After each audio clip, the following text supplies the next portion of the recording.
Hello and welcome to Scrapping on the Fly.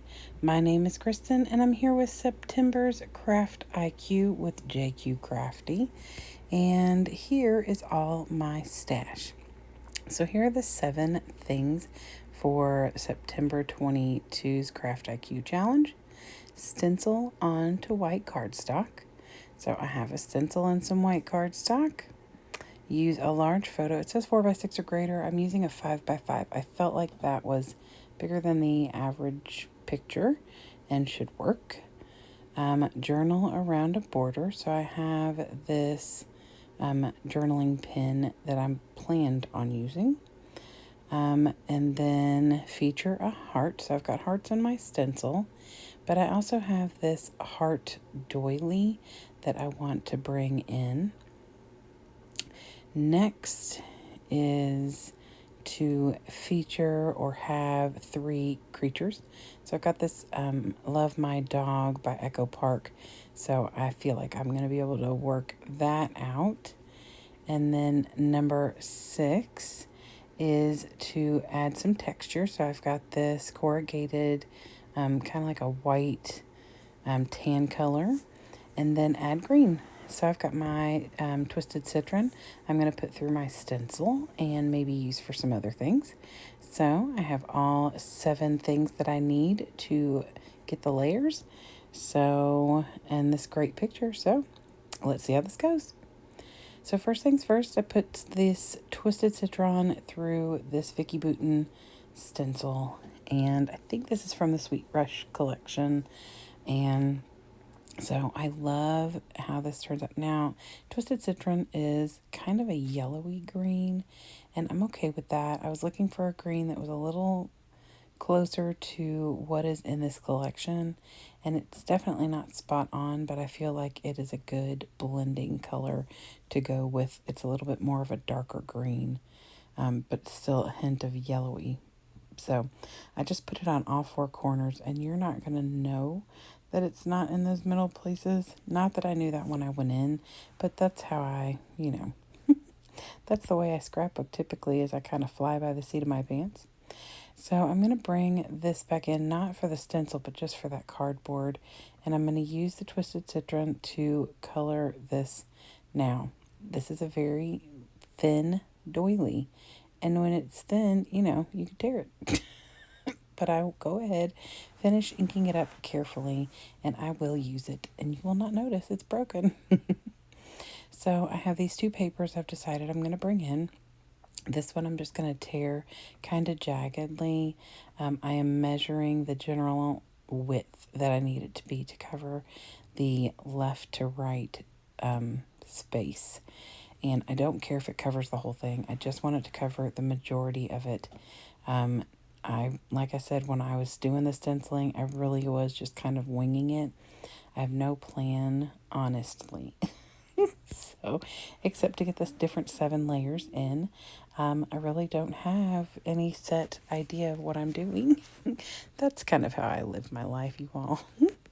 So I like this paper because while it has the white background, it stands out enough, because that midsection where the white meets is going to be covered by this dark blue. So first I have to cut the branding strip because the puppy paws are in an upright direction. So if I put it toward sideways like I did that bark paper, it would have looked weird because the dog, the little puppy paws would have been going sideways. So I cut the branding strip off so I could cut it up and down. And then I tear it. Well, actually, I tore it both ways. And then I just tear a very little piece off so that it'll be torn on both sides. And then I'm going to ink that. And I love the back of that, those dog bowls. I do have a layout to do of my dog with his new dog bowl. So I'll be using the piece that I did not use on here. So I know that looks a little odd right now looking at this, but I'm going to bring it all together. So don't worry. Now, this border on my picture, I just got a brand new printer. I love it. And in testing out the 5x5 paper, I used this picture and added words to it, which it let me do. And so I thought I'd go ahead and scrapbook this one. And it is such a cute picture of my son having my dog sit still long enough for me to take a picture of him that's not blurry, because my dog goes about 90 miles an hour, except right this minute while he's snoring next to me. So if you hear anything, it's not me, I promise. See, look, it torn, but now you can't tell. And I inked the whole thing with that Twisted Citron. So anyway, so my son was keeping him still so I could take a picture. And so I do have some other ones that he took of him face it like in front of him. So it's actually his face and he's not blurry. So I have matted that on a brown puppy paw paper and then matted the whole thing on that light colored, almost like an eggshell corrugated paper to add texture. So I'm just marking things off as I go so that I know I don't miss anything. So I'm loving the way this is looking. I've brought the citron forward with that heart, and now I'm journaling. I decided to use my Jelly Roll pen since I'm going to be journaling on this dark color and the black would have disappeared. And it just says something about how my son loves to play tug of war with our dog. And then I think it says they both win sometimes or something, like they take turns winning or something. Sometimes Jameson wins because Rocky's got to try and get a new grip on the little rope. And sometimes Rocky wins because he's a massive dog. And that's just the way it is. So I decided that I wanted to bring in a little banner up here at the top, just to make things a little different. I mean, at this point, before adding any of that, it was just 4 sections of that same pattern. And so I thought I'd add a couple things to the top left and the bottom right. So it's kind of ends up being a bit of a vertical, diagonal layout.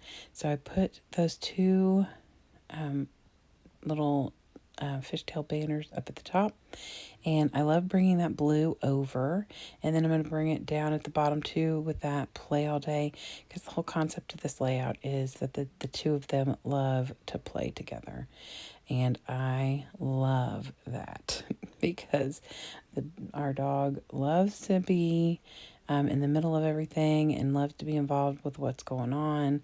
So I brought in the red, the blue, and that green, and put the let's play up there and then the play all day down at the bottom. My son is now currently telling me which dog to use. This is the one that looks most like our dog, except he's pretty stressed out that it has a bandana on, and our dog does have a bandana, a Raiders bandana, but he rarely wears it. So, but I told him that was all I had, and they all have bandanas on, I think. So, and I needed to get 3 creatures on here, and I hope 3 dogs is enough.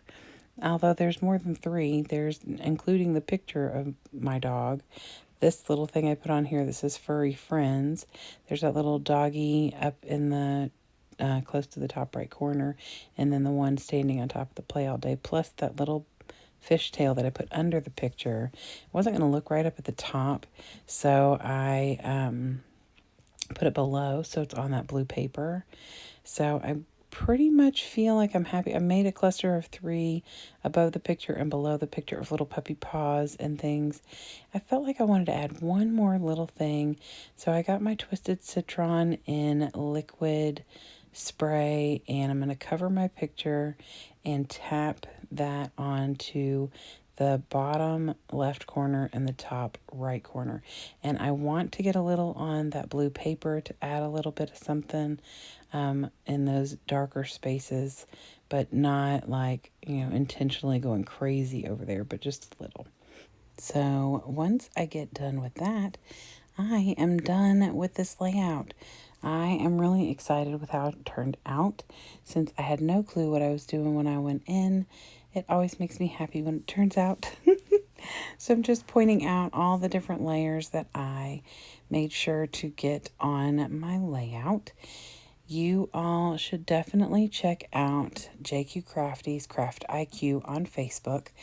It is so much fun. On the beginning of the month, the 1st through the 7th, she will give a different layer every day.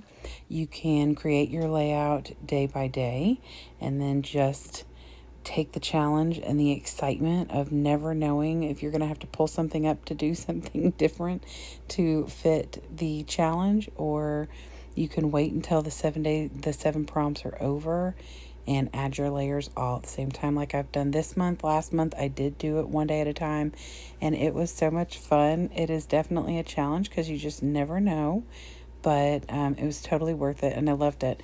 This month was just a little crazy, so I did not get that chance. So maybe in October I will do it again.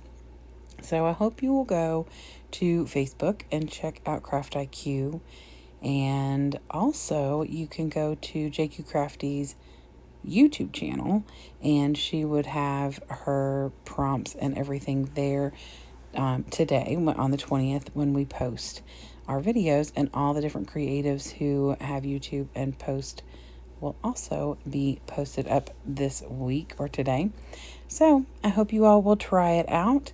Come back and see me again real soon. Have a great day and happy scrapping.